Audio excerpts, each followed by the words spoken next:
NBA. James Harden bounced back from a minor slump in a huge way. He scored 58 points last night to carry the Rockets over the Heat.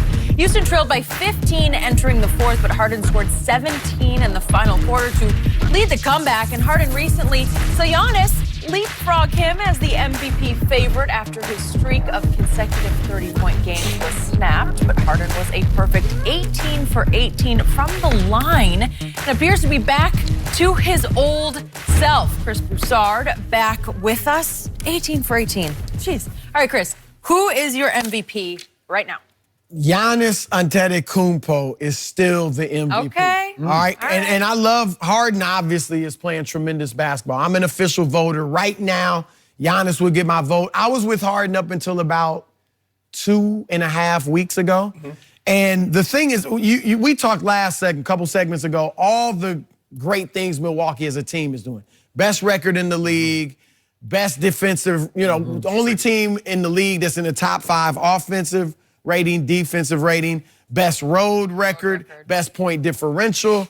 All that, of course, speaks well for their postseason chances, too, because those are good indicators.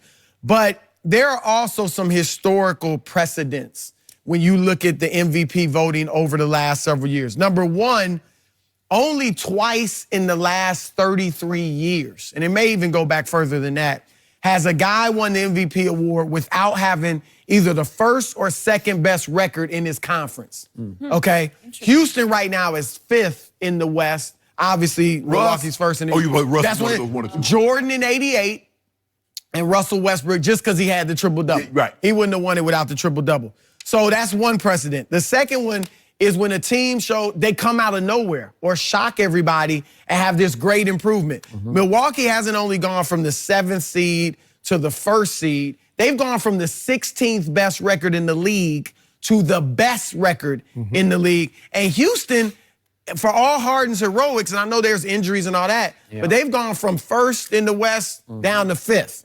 Okay. And then finally, the star teammate. We know that usually helps you when you don't have another superstar, and it hurts you when you do. Kobe, Shaq, they only won one each, okay? And Kobe went his after Shaq left. Right, because they would cancel each other out. We've seen LeBron, Derrick Rose, all these guys benefit from not having a star teammate. So Giannis, I know Chris Middleton made the All-Star team. He's very good, but he's not viewed as that perennial All-Star type player. So that helps Giannis.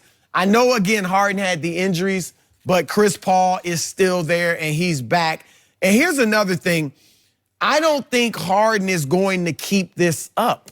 Now, I was shocked last night by the 58 because I figured, we talked about it with Chris Paul, they have to start getting more of a balance between those two.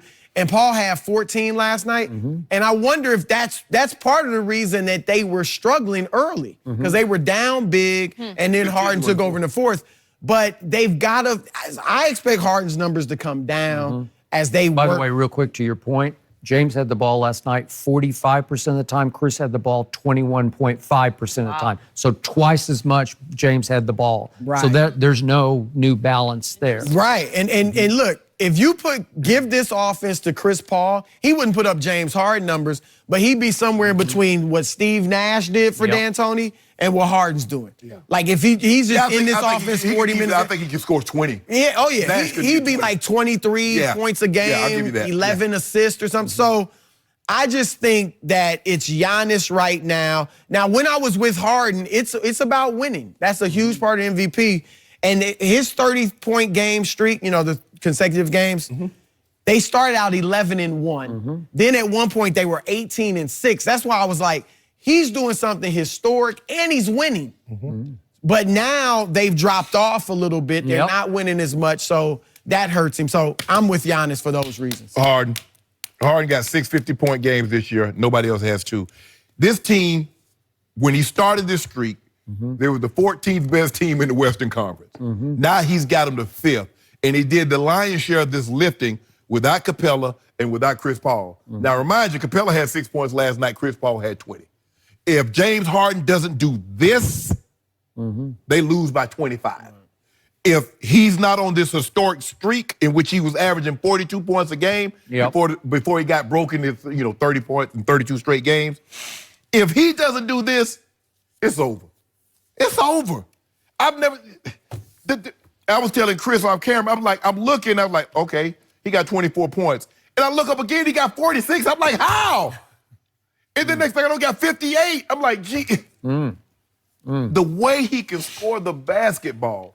Now, we talk about Steph Curry and Klay, them got green lights. They can't touch this kid. This kid got a light. I mean, you talk about... He's no kid anymore. You know what else? He's got 7 games in his career with at least 50 points and 10 assists. Yes. Nobody else has more than 3, and he's got 3 this year. It's skill. What he's doing is incredible. I mean, he's averaging 36.6, but he's dishing out 7.7 assists. So what hurts you is not his scoring, is that he's getting other people easy buckets to score the basketball. 10 assists last night. Because remember all these 50-10 games and these 50-point triple doubles. Okay. He's spectacular, and not to shortchange Giannis, but what this kid is doing.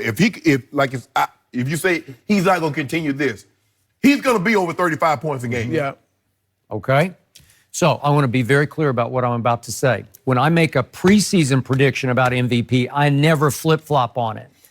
2 years ago, I told you Russell Westbrook without Kevin Durant is going to average a triple-double. I said it before the year started, and he's going to win the MVP, and I never wavered, and he did. This year, we did not make a prediction, so I'm fluid from night to night. I'm just reacting to my eye test of what I see. I saw Paul George go on an MVP tear about 2.5, 3 weeks ago that he stayed on for about 2 weeks, and then he hit a lull. And their loss to Sacramento, he shot 4 for 19, and then they went to Denver, and he shot 7 for 24 and 3 for 14 from 3. So I have to downgrade a little bit. Now he's hurt his neck, and you know why he hurt his neck? He plays harder than anybody. He's diving. He leads the league in loose balls recovered, right? Okay? Yep. But it's scary. When you're diving for every loose ball, bad things can happen. So he jammed his neck, and so he's out right now. So I got to downgrade. I was downgrading James for a while. He had that 3-game lull when he shot 3 for 31 from 3, and he will do this on occasion. Oh, yes. I got to tell you, I started watching last night. I don't know how they won the game. It was all Harden all the time. It was an MVP performance. And I don't discount Giannis, but I need to see Giannis tonight. I do.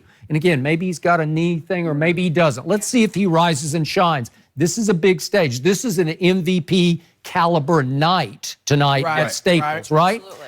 But what James Harden did last night was off the charts extraordinary because, as Jenny pointed out, he made 18 for 18 free throws. This is the most underrated stat in all of basketball is free throw shooting. It's called free throws. They are free points.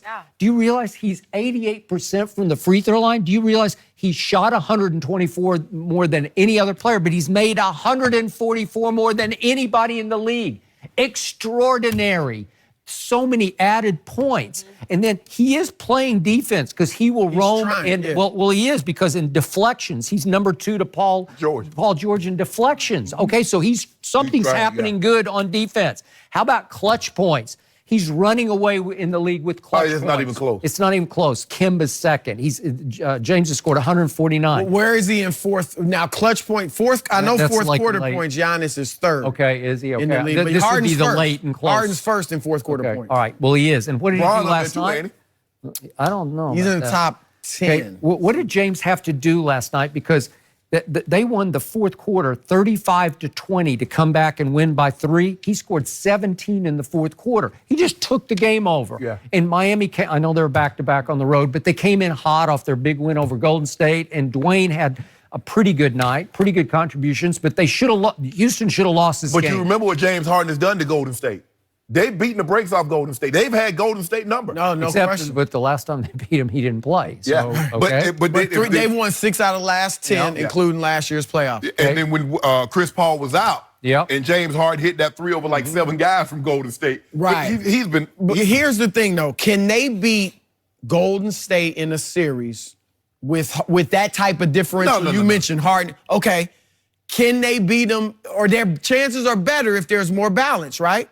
Between Chris and James. Yes. So the rest of this season, they can either go for Harden he's doing something historic. Anytime you are in the same conversation with Wilt Chamberlain, it's ridiculous. So he's doing something historic, But what's better for the team, last night, you're right, he had to take over the win. Yeah. But what's better for the team. And by the way, there was no Eric Gordon and no Fareed last night, so it's a little bit harder. Okay. But they need, I don't know that this is not the best preparation to beat Golden State. Okay, It's relying on him to get 40 every but that I don't care. We're talking about regular season MVP. Right. So right here, right now, I'm giving James off last night just a little edge over Giannis, and I'm not ruling out Paul George. Oh, yeah, Paul George is because unbelievable. Oklahoma City has been winning in a lot of ways in spite of Russ, because Russ turns it over to high rate. Listen, Paul George has been the man in Oklahoma City. But I think look, I would give George the MVP of that team.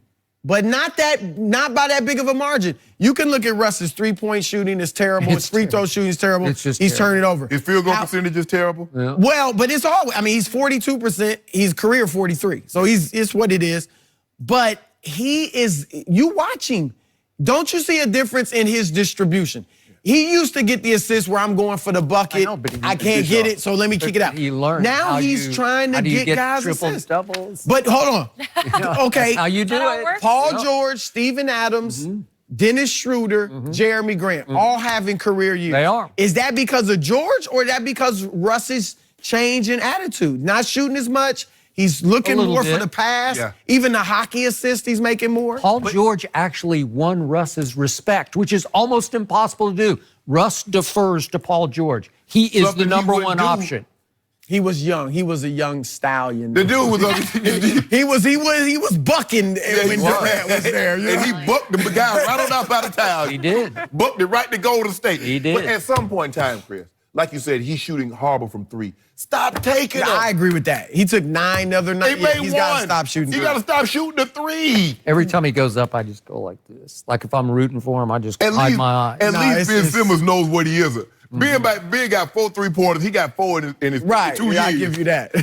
The thing with Harden, though, you look. I mentioned Jordan in '88, Russ in '17.